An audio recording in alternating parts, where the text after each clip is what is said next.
A paz do Senhor, seja bem-vindo a mais uma aula aqui do EBD em Foco. Eu me chamo Herberson e nesta aula eu vou ministrar a lição número 5, que tem como título Jesus é Deus. Nós estamos estudando a revista CPAD do primeiro trimestre do ano 2024 e agora na lição número 5 nós vamos enfatizar aqui o lado divino de Jesus. Então, esta lição vai reforçar o que nós já estudamos na lição anterior, porque na lição anterior nós falamos sobre a doutrina da Trindade. Explicamos lá que Jesus é Deus, o Pai é Deus e o Espírito Santo é Deus. Então, nós temos um Deus em 3 pessoas.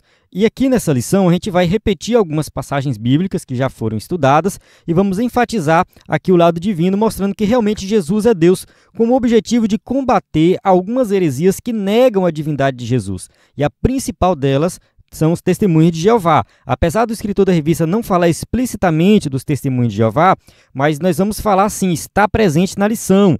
O arianismo, que é uma heresia antiga, ela existe nos dias de hoje nas testemunhas de Jeová, que é uma seita perigosíssima e a gente precisa estar preparado para combater as heresias das testemunhas de Jeová. Então, assim, nesta lição nós vamos ter aqui uma boa base para falar sobre esse tema. Eu convido você a assistir essa aula até o final, tenho certeza que vai ser uma bênção. Só abrindo um parêntese aqui, o escritor da revista, ele estruturou a lição de tal forma que a gente vai reforçando os temas, mas eu acho que fica um pouco repetitivo, né? Eu só vou fazer uma observação porque na lição número 6 nós vamos falar o tema assim, o filho é igual com o pai. E isso já é tratado aqui, já foi tratado na lição anterior e vai ter uma lição só para falar sobre esse tema, né? Que o filho é igual com o pai e a natureza humana e divina de Jesus, que a gente vai voltar a falar da natureza divina, vamos falar também da humana.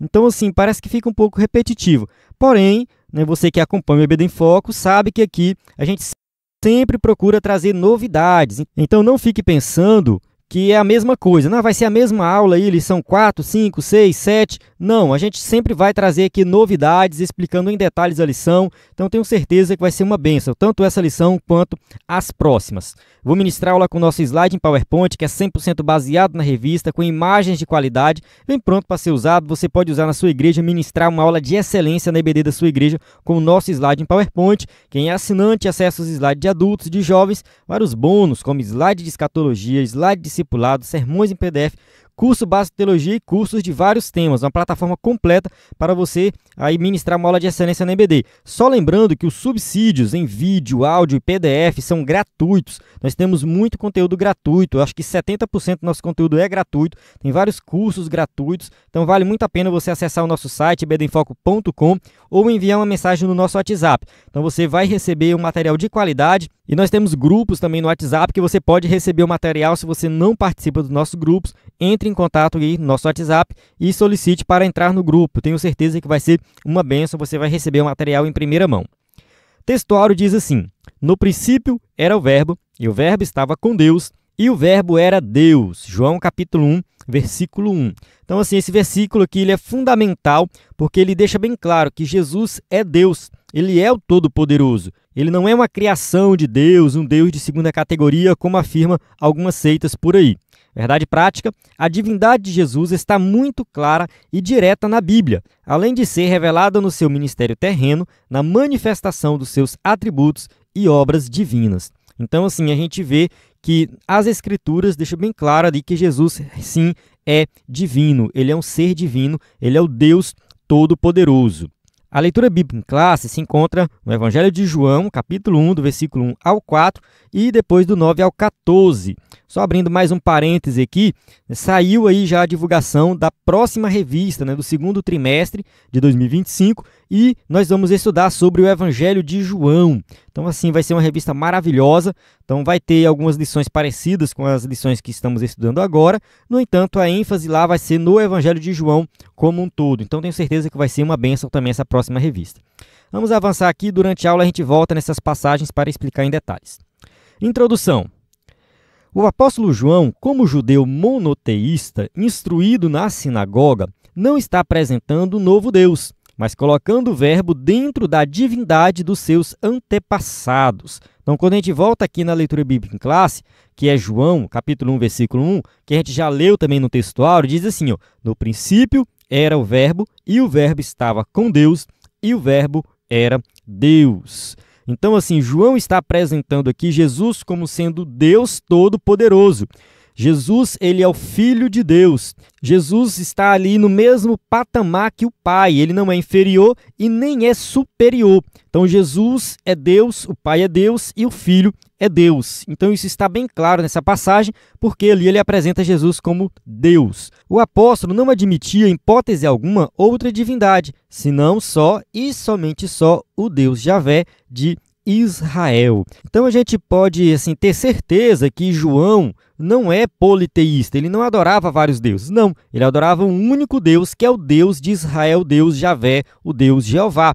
Por isso, no prólogo do seu evangelho, ele descreve o Verbo com os seus atributos da deidade, aqueles que mais se destacam no seu relato do começo ao fim. Então, o relato de João, do evangelho que ele escreve, ele destaca muito ali a divindade de Jesus. Então, ele começa falando da divindade de Jesus e durante todo o seu escrito no evangelho está clara a divindade de Jesus. Então, João sempre vai colocar ali Jesus como divino. Tópico 1, a doutrina bíblica da divindade de Jesus. 1.1, Jesus é Deus. O Novo Testamento é direto quanto à natureza divina de Jesus. Então, assim, está bem claro, não adianta a gente querer fazer alguma interpretação maluca, não. Está bem claro que Jesus é divino. E o Verbo era Deus. João capítulo 1, versículo 1. Então, o Verbo é Deus, ele é o Deus Todo-Poderoso, o Verbo é Jesus. Em João 20, 28, a gente tem uma passagem muito conhecida, né, que diz assim, ó, ao que Tomé lhe respondeu, Senhor meu e Deus meu. Então, Tomé, quando viu Jesus, depois que ressuscitou, ele viu ali as marcas dos pregos, ele já olhou logo e falou assim, Senhor meu e Deus meu, tu és o meu Deus, tu és o Deus Todo-Poderoso, eu te adoro. Então, ali Tomé reconheceu que Jesus é Deus. Em Filipenses 2,6 está escrito, mesmo existindo na forma de Deus, não considerou o ser igual a Deus algo que deveria ser retido a qualquer custo. Então, aqui em Filipenses, Paulo está colocando ali a humildade de Jesus. Então, Jesus, ele mesmo existindo na forma de Deus, ou seja, mesmo sendo Deus Todo-Poderoso, porque ele encarnou, continuou sendo Deus, ele não considerou o ser igual a Deus algo que ele devesse tomar alguma vantagem, levar alguma vantagem. Ele não quis usar isso para ser melhor do que os outros, passar por cima das outras pessoas. Enfim, Jesus não quis se exaltar. Então, Paulo está dando uma lição de humildade, deixando bem claro que Jesus, mesmo sendo Deus, ele foi humilde, ele veio servir. Em Colossenses capítulo 2, versículo 2, para conhecimento do mistério de Deus, que é Cristo. Então, aqui em Colossenses, Paulo coloca que Cristo é o mistério de Deus. Paulo fala muito dessa questão do mistério, uma hora ele apresenta a igreja como mistério que foi revelado e Cristo como mistério de Deus, no caso aqui sendo também igual a Deus. Tito, capítulo 2, versículo 13, e a manifestação da glória do nosso grande Deus e Salvador, Jesus Cristo. Então, aqui está bem claro, que Jesus é Deus. A manifestação da glória do nosso grande Deus e Salvador Jesus Cristo. Então, Jesus, ele sim é Deus glorioso, todo-poderoso. 2 Pedro, capítulo 1, versículo 1. Aos que conosco obtiveram fé igualmente preciosa na justiça do nosso Deus e Salvador Jesus Cristo. Tanto a passagem de Tito, capítulo 2, versículo 13, quanto a passagem de 2 Pedro, capítulo 1, versículo 1, Jesus é colocado no mesmo patamar que o Pai. Então, assim, está ali Jesus como sendo Deus. Obtiveram fé igualmente preciosa na justiça do nosso Deus e Salvador Jesus Cristo. Então, tudo que está no Pai também está no Filho. E por último, 1 João capítulo 5, versículo 20. E nós estamos naquele que é o verdadeiro, em seu Filho, Jesus Cristo. Este é o verdadeiro Deus e a vida eterna. Então, João deixa bem claro, que Jesus é o verdadeiro Deus. É ele que garante a vida eterna para nós. Então, assim, essas passagens aqui, no caso, não tem muitos comentários, o escritor da revista foi colocando vários versículos, então está bem explícito na Bíblia que Jesus é Deus, ele é o ser todo-poderoso que criou os céus e a terra, então, assim, ele é um com o Pai, a gente vai falar sobre isso na próxima lição, mas já deixa bem claro aqui que realmente Jesus é Deus, não há nenhuma dúvida da divindade de Jesus. Tópico 1.2, seus atributos absolutos. Os atributos são perfeições próprias da essência de Deus. Então, assim, quando a gente fala dos atributos de Deus, atributos divinos, a gente está falando, né, do ser de Deus, da essência de Deus, algo que é intrínseco do próprio Deus. Então, nós não estamos falando de um ser humano evoluído. Não, não. Estamos falando do Deus Todo-Poderoso que criou todas as coisas. Os atributos absolutos ou incomunicáveis são exclusivos da divindade, como onipotência, eternidade, onisciência e onipresença. Todos os livros de teologia sistemática vão tratar desse tema e vão explicar detalhes um por um aí. E assim, eu acredito que a maioria dos crentes já ouviu falar de tudo isso aqui. Onipotência, Deus é todo-poderoso. Eternidade, Ele é eterno, Ele sempre existiu e sempre vai continuar existindo. Onisciência, Ele conhece todas as coisas. Onipresença, Ele está em todos os lugares ao mesmo tempo. Então, isso aqui são atributos absolutos de Deus, ou seja, que fazem parte do ser de Deus. Eles são incomunicáveis, por quê? Porque eles pertencem somente a Deus. Deus não comunica esses atributos conosco. Então, tem alguns atributos que são comunicados, ou seja, são divididos conosco. Por exemplo, Deus é amor. Nós também temos a capacidade de amar. Então, Deus é paciente. Nós também temos a capacidade de sermos pacientes, em um nível muito menor, em um grau muito menor. É claro que o amor de Deus é infinito, a paciência de Deus é infinita, a misericórdia de Deus é infinita. Mas são atributos que Deus compartilha conosco. Já esses atributos citados aqui, eles são incomunicáveis, no sentido que somente Deus tem esse atributo. Somente Deus pode estar em todos os lugares ao mesmo tempo. Somente Deus tem conhecimento de todas as coisas. Então, aqui são atributos intrínsecos de Deus. Agora nós vamos ver as passagens bíblicas que apresentam aí Jesus tendo esses atributos. Vamos lá. A onipotência significa ter todo o poder, ser todo poderoso. Jesus é onipotente. Dentre as várias passagens aqui, vamos ler Mateus 28, 18. E, chegando-se Jesus, falou-lhes, dizendo: é-me dado todo o poder no céu e na terra. Então, assim, todo poder é dado a Jesus. Não sobrou nada para o diabo, não sobrou nada para ninguém. Todo poder no céu e na terra é dado a Cristo. Aí você fala assim, e o Pai e o Espírito Santo são da mesma essência. Então está ali para o Pai, Filho e Espírito Santo. Então todo o poder é dado à Trindade. É claro que Jesus está falando que é dado a Ele, mas como Ele é Deus, o Pai é Deus, o Espírito Santo é Deus, a gente entende aqui que o poder pertence à Trindade. Ele é eterno, como está aqui em Hebreus 13, 8. Jesus Cristo é o mesmo ontem e hoje e eternamente. Então ele sempre existiu. E ele sempre vai continuar existindo. Então, esse atributo de eternidade só pode pertencer a Deus e pertence a Cristo. Então, ele é Deus. No princípio era o Verbo, indica que ele já existia antes mesmo da criação com o Pai. Então, assim, muito antes da criação do universo, quando Deus disse, façamos o homem à nossa imagem e semelhança. Ali está presente Pai, Filho e Espírito Santo. Mas muito antes da criação, Jesus sempre existiu, porque ele é eterno, ele sempre existiu e coexistiu com o Pai e com o Espírito Santo. A onipresença é o poder de estar em todos os lugares ao mesmo tempo, e Jesus é onipresente. Vamos ver aqui Mateus 28, 20. Ensinando-as a guardar todas as coisas que eu vos tenho mandado. E eis que eu estou convosco todos os dias, até a consumação dos séculos. Amém. Então aqui Jesus não fala no futuro, eu estarei convosco. Não, eu estou convosco, eu estou hoje, eu estou no futuro, eu sempre estou com vocês. E teve um momento que Jesus falou assim, eu sou, né? Ou seja, isso é o nome de Deus, eu sou. E ele é, ele sempre vai ser, ele sempre estará conosco, ele está o tempo todo conosco, ele é onipresente. A onisciência é o conhecimento perfeito e absoluto que Deus possui de todas as coisas, de todos os eventos, de todas as circunstâncias, por toda a eternidade passada e futura. Então, assim, a onisciência é algo extraordinário. Deus sabe de tudo, de tudo, de tudo. O conhecimento de Deus é infinito. E só para dar um exemplo aqui, para você entender a dimensão disso, eu sou bacharel em física, né? Eu sou professor de física e tudo mais. E assim, na física, a gente estuda uma área chamada física de partículas, que tem um modelo padrão, que tenta descrever do que as coisas são feitas, né? E nesse modelo padrão, a gente descreve as partículas e tudo mais.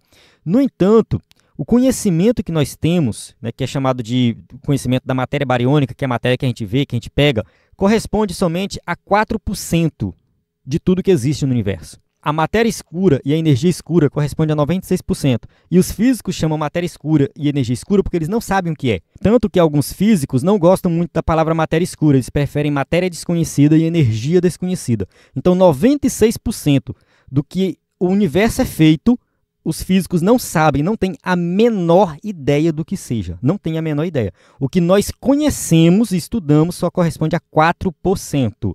Isso é comprovado. Não estou falando nem a teoria da conspiração e nem estou minimizando a ciência aqui. Eu sou um grande entusiasta da ciência, estudo, enfim. Só deixando bem claro que o conhecimento de todas as coisas só pertence a Deus. O ser humano está longe de ter todo esse conhecimento.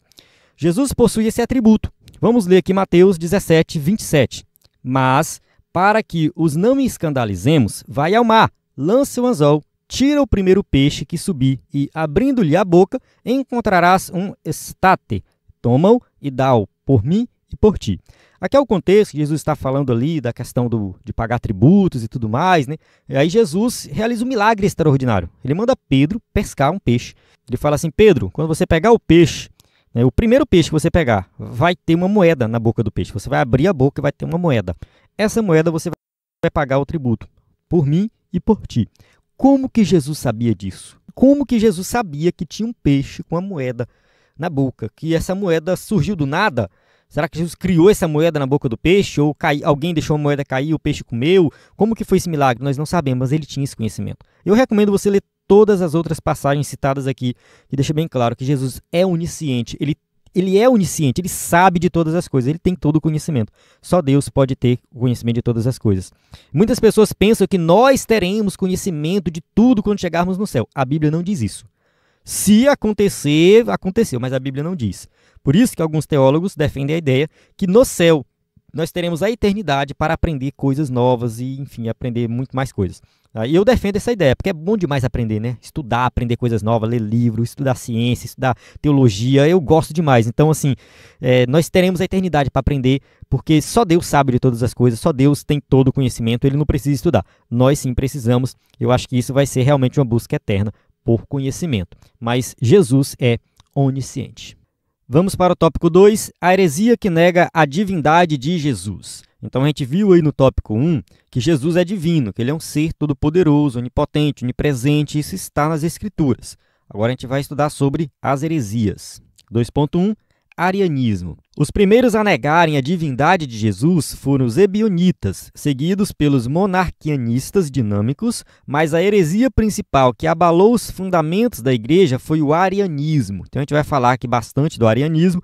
E os ebionitas é um grupo que realmente negava ali a divindade de Jesus. No entanto, a heresia principal deles era mais assim, que eles exigiam que a pessoa primeiro se tornasse um judeu para depois se converter ao cristianismo. Então, o ponto principal dos ebionitas era essa doutrina, né? E além dessa, tinha outras, né, que era essa questão de negar também que Jesus é divino, né? Então, mas enfim, a gente vai falar aqui do arianismo, que é a mais famosa, né? O termo arianismo vem de Ário, o expoente dessa doutrina em Alexandria, a partir do ano 318.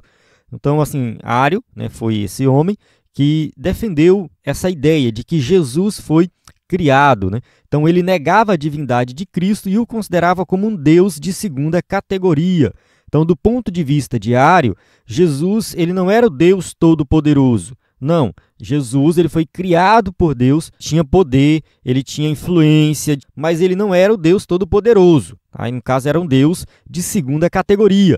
Ário rejeitava a eternidade do Verbo. Embora defendesse sua existência antes da encarnação, recusava que fosse ele eterno com o Pai, insistindo na tese de que o Verbo foi criado como primeira criatura de Deus. Então, a heresia de Ário era assim, que Jesus, na verdade, ele encarnou. De fato, ele encarnou, ele existia antes da encarnação, mas Jesus foi criado pelo Pai. O Filho é uma criação do Pai. Então, esse era o argumento, né, de Ário, né? Então, a heresia dele, né, argumentava isso, enfim, foi um herege, foi combatido, né? Essa heresia foi combatida ficou bem claro que, na verdade, Jesus não é um ser, né, criado pelo Pai. Então, a palavra de ordem arianista era: houve tempo que o verbo não existia. Então, Jesus não é aquele ser todo-poderoso, Deus todo-poderoso, que sempre existiu. Não, ele passou a existir em um momento da história. 2.2. Suas explicações.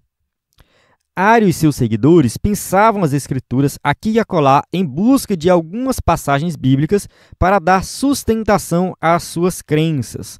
Então, assim, Ario, ele pegava as cartas de Paulo, as cartas de Pedro, enfim, o material que circulava naquela época, os evangelhos, e ele tentava argumentar, enfim, que Jesus, na verdade, ele foi criado por Deus, que ele não é o Deus Todo-Poderoso. Seguem algumas delas, as mais emblemáticas. Vamos ler aqui Provérbios 8:22. O Senhor me criou no princípio dos seus caminhos. Em Provérbios 8, a gente vê a personificação da sabedoria. Mas se você abrir a Bíblia e for ler, fala assim, ó, a sabedoria está clamando, o discernimento ergue a sua voz. E aí a sabedoria começa a falar, né? A vocês, homens, eu clamo, a todos levanto a minha voz e tal. Então, assim, existe uma interpretação cristocêntrica dessa passagem e que, na verdade, ali está falando de Jesus, né? E essa passagem, né, no caso, especificamente o versículo 22, é usada pelos arianistas para dizer que, na verdade, Jesus foi criado, né? Ele foi criado em um certo momento da história. Colossenses 1,15 diz assim, ó, o qual é a imagem do Deus invisível, o primogênito de toda a criação. Então está bem claro aqui que Jesus é o primogênito de toda a criação. Então eles leem essas passagens e chegam a essa conclusão. Houve tempo em que o Filho não existia. Só que assim, essa interpretação é totalmente errada. A gente vai ver por quê, né, daqui a pouco. Outra passagem favorita era: e a vida eterna é esta, que conheçam a ti só por único Deus verdadeiro e a Jesus Cristo a quem enviaste. João capítulo 17, versículo 3. Então aqui, mais uma passagem que eles usam, né, para argumentar que Jesus, na verdade, ele foi enviado pelo Pai como sendo inferior, não é o Pai e tudo mais. Então eles usam essa passagem aqui nesse sentido também. Com isso, ignoravam todo o pensamento bíblico que defende a eternidade e a deidade de Cristo. Então, aqui em João, capítulo 1, versículo 1 ao 3, né, que é a nossa leitura bíblica em classe, diz assim, ó, no princípio era o Verbo, e o Verbo estava com Deus, e o Verbo era Deus. Ele estava no princípio com Deus. Todas as coisas foram feitas por ele, e sem ele, nada do que foi feito se fez. Então, aqui está bem claro que Jesus é esse verbo, no caso, ele é o verbo, ele é a palavra, ele estava com Deus, ele sempre foi Deus, ele é Deus, e sem ele, nada do que foi feito se fez. Então, ele participa ativamente da criação. Então, assim, façamos o homem, desçamos, como a gente já leu na aula anterior, né, que fala da Trindade, está bem claro que está presente ali a Trindade, Pai, Filho e Espírito Santo, como um único Deus que existe em 3 pessoas. 2.3. Como solucionar a controvérsia? Então, a gente precisa entender aqui como que a gente rebate essas interpretações erradas, né? A tradução criou de Provérbios 8:22 da Septuaginta é opcional, pois o verbo hebraico nessa passagem é caná, que significa obter, adquirir, criar, mas o sentido de criar para trazer à existência algo do nada é o verbo bará, como, né, em Gênesis capítulo 1, versículo 1. Assim, a minha pronúncia aqui do hebraico não é talvez a correta, porque tem muito tempo que eu estudei hebraico. Quando a gente faz o curso de teologia, a gente estuda, mas eu nunca me aprofundei. Então, enfim, não preste muita atenção aqui na pronúncia. Até mesmo porque é controverso a pronúncia de algumas palavras, porque a gente não tem mais essas pronúncias atualmente, né? Então, não é a pronúncia daquela época, é uma pronúncia mais moderna que o pessoal criou.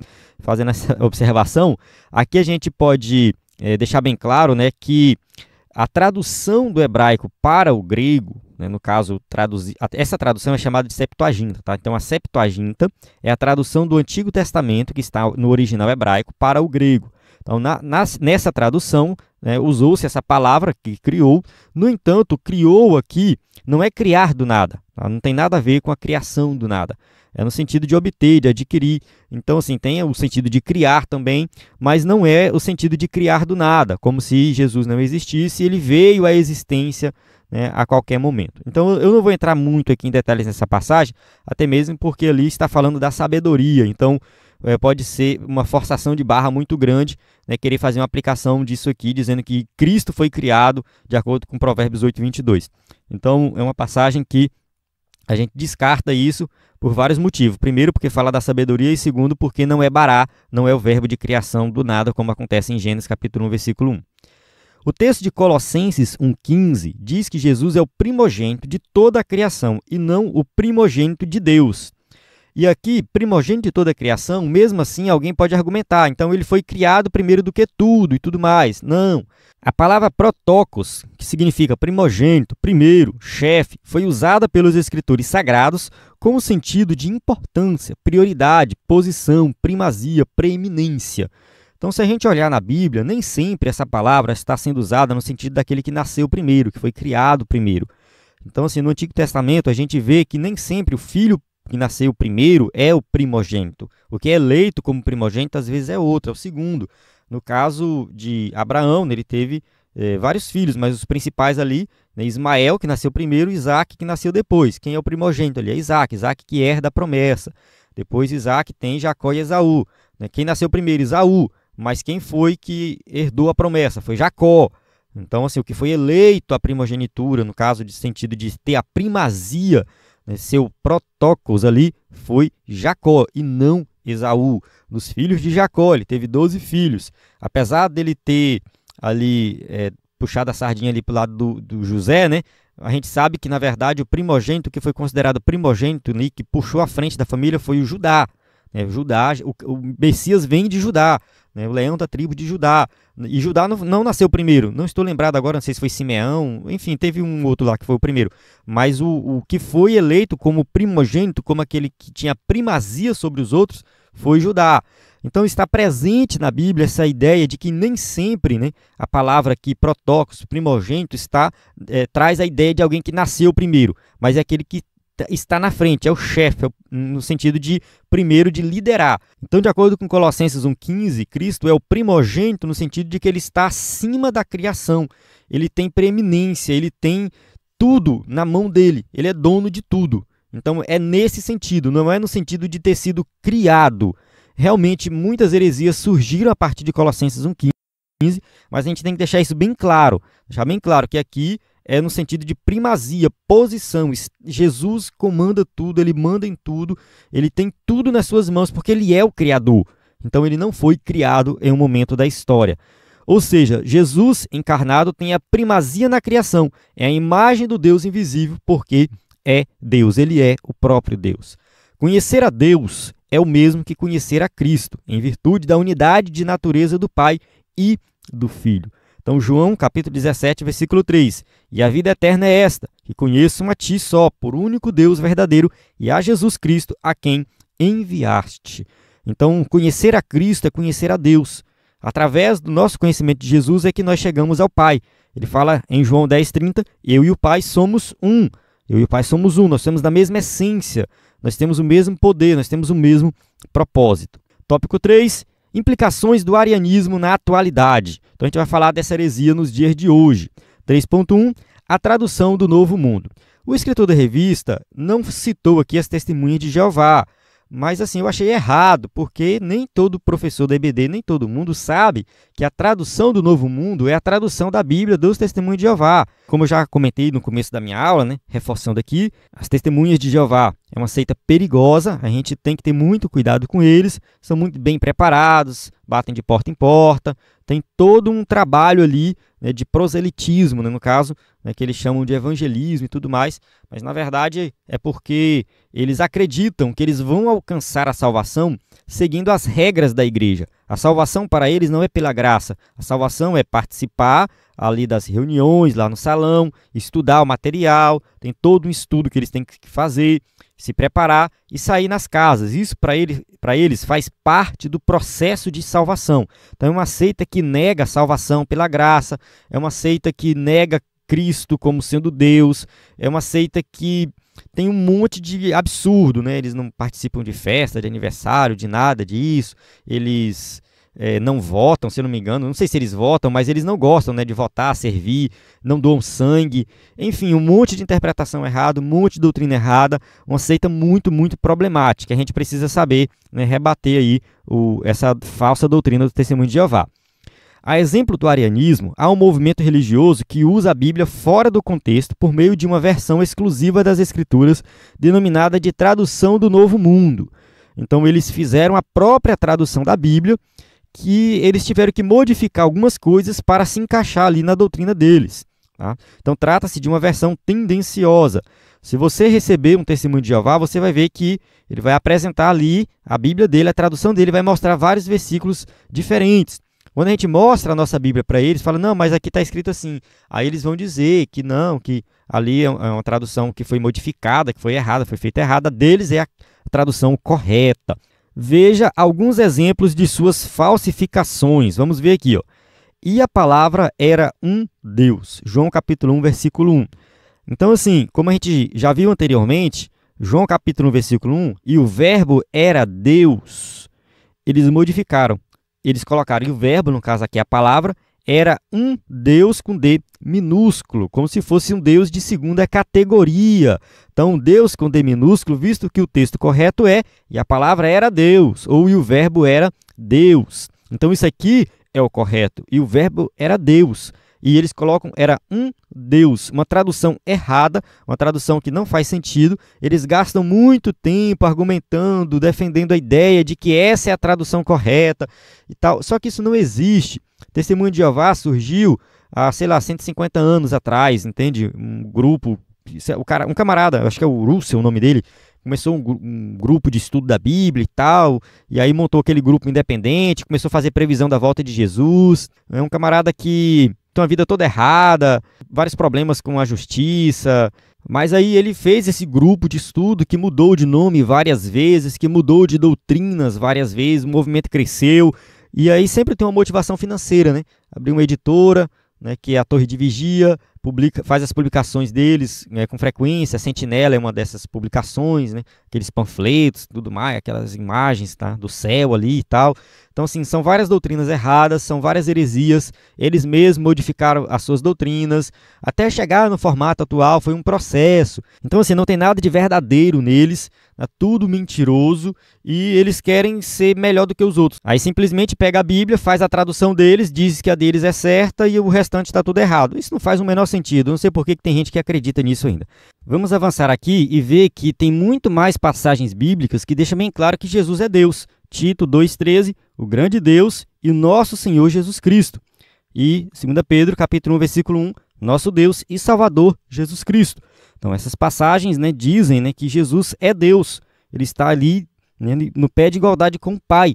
Então, Pai, Filho e Espírito Santo é Deus. Então, Jesus é divino, ele sim é Deus. Então, não está somente nessas passagens que eles citam, que eles modificam, né? João capítulo 1, versículo 1. Não, toda a Bíblia declara isso aí. Entretanto, a tradução do Novo Mundo diz, olha só a tradução deles, do grande Deus e do nosso Senhor Jesus Cristo. Né? Do nosso Deus e do Salvador Jesus Cristo. Então, eles fizeram a modificação, né? Mudaram o texto sagrado, acrescentando um do, onde não existe no texto grego para desvincular a divindade de Jesus. Então, vamos voltar aqui, fala assim, ó, grande Deus e nosso Senhor Jesus Cristo. Aí eles colocaram grande Deus e do nosso Salvador Jesus Cristo. Eles acrescentaram esse do aí. Né? Então, assim, modificações. Nosso Deus e Salvador Jesus Cristo.